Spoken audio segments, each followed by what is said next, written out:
All right, guys, what's going on? So, no flashy intro today, nothing like that. We're jumping straight into the video content. So, if you're brand new here and you have no clue who the fuck I am, I made over $1 million at 15 years old. I was making over $1 million a month at 17, and I made over 10 million by the time I was 20 years old. I'm currently 21. So, if you're also thinking that's bullshit, I have my Instagram link below, and you can see the documentation of basically every single time I hit a milestone. So, whether it was $1 million a month, whether it was my first 100K a month, it's basically all there. So, you can go and verify this. You can Google me, etc. You can go check out the articles I have on Medium, like written about me, things like that.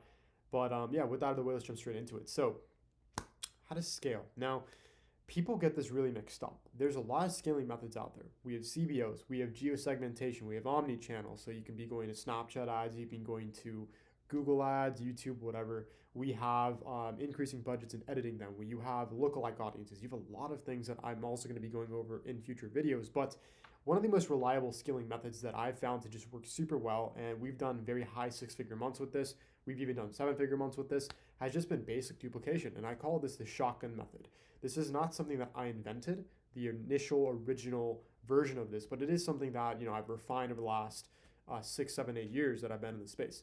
And the biggest thing I've noticed with scaling is back in 2016, 2017, when I first started, Facebook kind of rewarded you for doing more hyper targeting. So when you're able to kind of narrow down your prospect or your target customer, the demographics and everything, they tended to just it would work really well. But now what I've seen with the evolution of AI, ChatGPT, and Facebook's even integrated AI into their ad copy section, has been more or less letting go of control. And I truly believe in the next 5 years, it's going to get to a point with scaling where Facebook will kind of do it for you. They're going to have protocols and pre-measures just to handle it all for you. And they've been doing that because they want to take more control of things.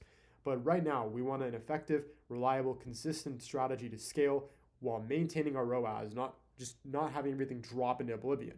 So how do we do this? Now, the first thing is with duplication, people think overlap is a huge factor in this, and it's really not. When you really think about it, how do we determine overlap? Frequency, right? We throw that into the columns, frequency. Now, if your frequency is 3, which is considered bad, 3 to 5, why is that bad? It's usually because it's creative oriented. If you're hitting someone with the same video ad again and again and again, they're obviously going to get sick of it, right? No one wants to see the same thing again and again. The whole point of social media, why it's so addictive, is because it's an entire concoction of content just fed to you over and over again. So how do we avoid a bad frequency and overlap? Well, we simply just cycle in creatives. Super simple. We avoid that entire problem, which avoids the entire duplication problem. Now, when we want to scale with duplication, we first need to discuss the actual prerequisites and the actual mechanics behind the costs, right? So first things first, we're going to have our $30 product, and that's pretty standard with e-commerce. So when you have a $30 product, you probably have about $5 to $15 in cost of goods. So we'll just assume $10 here. And we'll assume $2 for just like basic processing fees for any staff, just miscellaneous fees. So this gives us a basically break-even ROAS and CPP of about $18 and 1.4x, okay? Now that we kind of got these metrics out of the way, we know we can spend up to $18 to acquire a customer, to get them into our funnel, and assuming your backend is dialed in. And this is something I really, really want to emphasize.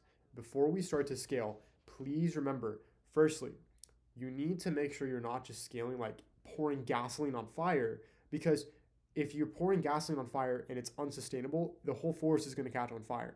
You don't want to burn out your processing. You don't want to get a bunch of disputes. You don't want to mess up everything because you got greedy and wanted to scale. Always make sure your backend is dialed in. So, in assuming we've done this whole entire process, what you need to understand is spending $18, even if we're breaking even on the front end to acquire a customer, we can make it profitable in the back end. We can simply send them emails, right? We can simply be like, hey, new offer, hey, upsell, hey, we launched something new. Doing this is how you run a real business and not a gimmicky dropshipping store. So with that out of the way, we understand our kind of core metrics now. Now, if we broke down the costs, we need to understand that ads have become more expensive. With all of these metrics, what we need to understand is very simple. Our target CPATC, our cost per add to cart, is an extremely, extremely important metric now. With iOS 14, when it came out, with tracking, if you're not using Triple Whale and things like that, you need to remember that purchases are going to be skewed. When you're running your ads, you're not going to get 100% tracking with your purchases, but you are going to get very accurate results with your cost per add to cart, assuming your quality of traffic is good. And I can get into a different video on how to get high quality traffic. Your cost per add to cart target should, for this product, what I would estimate about $2 to $5. So we'll just take a $3 CPATC. Now we understand what metrics to look for, which is sub $18 cost per purchase and around a $3 CPATC. With this said, let's get into the actual scaling methods, the shotgun scaling method. So first things first, we're going to have 5 ad sets, okay? I'm going to draw circles just because it's easier, okay? We have 5 ad sets. Now, they're all going to be $20 for this entire process, and we can get into other scaling methods later, but just for the sake of example, so I can get this concept to you, just $20. With these 5 ad sets, right, we're spending about $100 a day, okay? This is just like the testing phase. Very simple, pretty standard. We spend $100 this day, okay?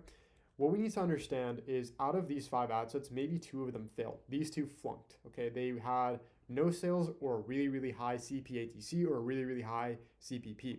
But these ones, let's say, are underneath our targets, right? So this one maybe has a $2 cost per add to cart and a $2 CPP. Maybe got a purchase, just first person who added a cart buy.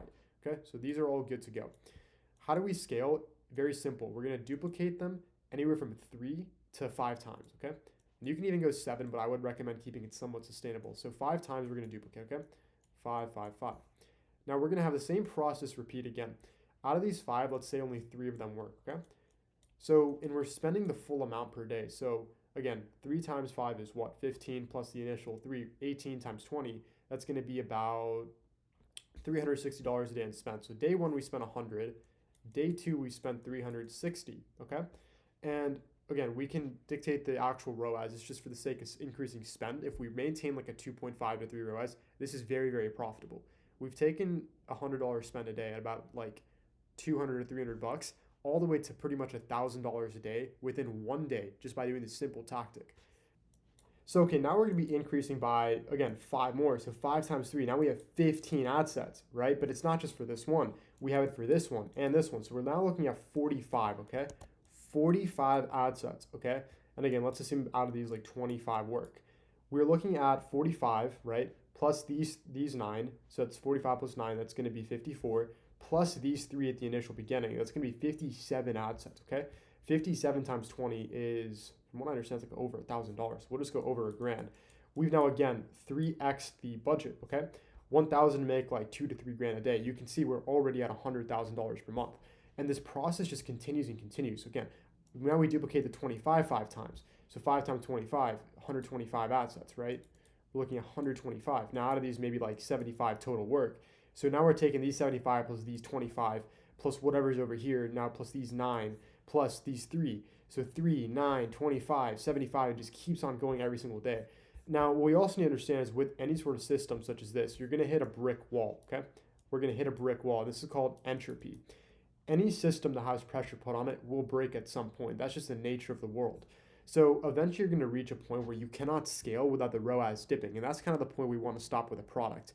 It's such a simple concept. And the reason why we're looking at spend rather than revenue, because even though this is making 3K a day and we want to get to, let's say, like 30K a day, even though we're looking at revenue, you have to scale based off your inventory. This is really important. Most dropshippers, they scale their ads and try to find inventory to keep up with their scale. Reverse the script. If you want to have a sustainable business, have your inventory, run your projections, and then scale based off that. With 1K in spend, we can dictate the revenue, and we can dictate the amount of units we're going to be selling per day, and then we can dictate how much stock we're going to get. This creates a very logarithmic kind of like exponential model where when we first start scaling, right, what ends up happening is we have like 3 ad sets, we have 9, it just keeps on going, and eventually it's going to top off somewhere around here. And at this point, we could be making 10 grand a day. But as this keeps on going, by like day 5 or day 6, we're spending over $10,000 every single day. Very, very sustainable, very, very, very, very, very reliable.